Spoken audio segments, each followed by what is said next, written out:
Hello, geometry students. In this lesson, we're going to be talking about right triangle congruence theorems. And we're going to learn that there are 4 theorems that we can use to prove that pairs of right triangles are congruent to one another.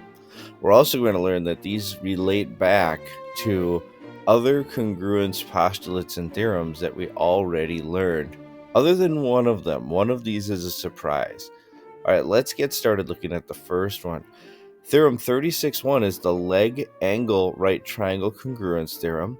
Notice that if we have two right triangles that have a leg and an angle that's not the right angle that are congruent to each other, then the two triangles are said to be congruent. But now, here's how these theorems work. Do you notice that I'm stating right up front that these are right triangles? If they're right triangles, that means that we already know one of the angles has to be 90 degrees.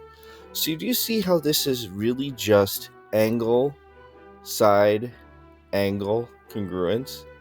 It's just when we're dealing with right triangles, we can make it a little simpler and say that this is leg, angle, congruence. Hey, one other thing I want to point out. Remember the definition of a leg in a right triangle. The legs are not the hypotenuse, and the hypotenuse is the longest side across from the right angle. So when I'm talking about leg angle congruence, I'm talking about one of the two sides of the right triangle that's touching the right angle, not the side opposite the right angle. That would be a different congruence theorem if I knew this side and one of the angles. That would actually be theorem 36.2, the hypotenuse angle right triangle congruence theorem.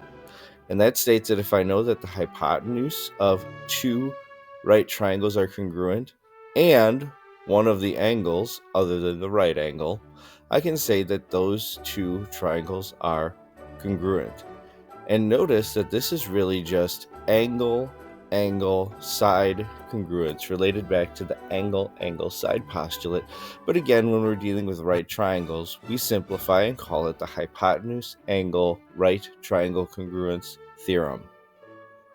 All right, the next one, the leg right triangle congruence theorem. Now you may be tempted to think, oh, this must relate to side congruence.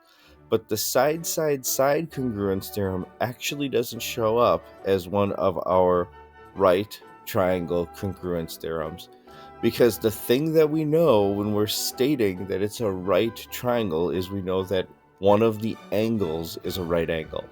And remember what we said about the legs? The legs are the two sides that are touching the right angle.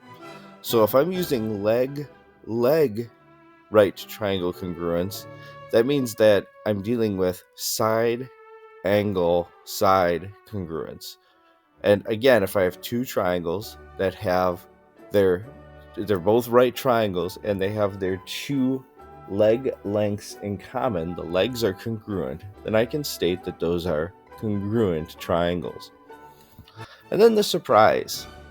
Theorem 36.4 is stating a theorem that was not one of our original triangle theorems. So this one only applies when we're dealing with right triangles.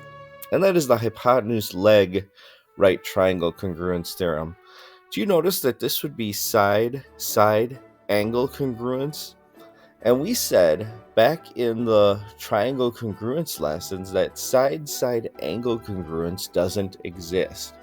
The reason it doesn't exist is because for any given set of side angle for two triangles, for most triangles anyway, you could draw two separate triangles that are not congruent to each other, that have a side, another side, and the non-included angle in common. There's two different triangles you can draw that have side congruence, and angle congruence, but the triangles aren't congruent. However, when we're dealing with right triangles, once we've locked in that one of those angles is a right angle, there's actually only one triangle that can be drawn. And when thinking about hypotenuse leg congruence and leg congruence, another reason why these two work is because the Pythagorean theorem works. If we know two sides of a triangle, can we figure out what the third side has to be? Yes, we can by the Pythagorean theorem.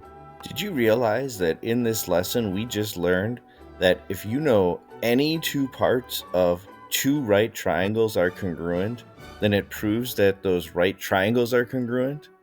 No, that can't be correct. Just two parts of right triangles? Of course it's correct, because I'm right.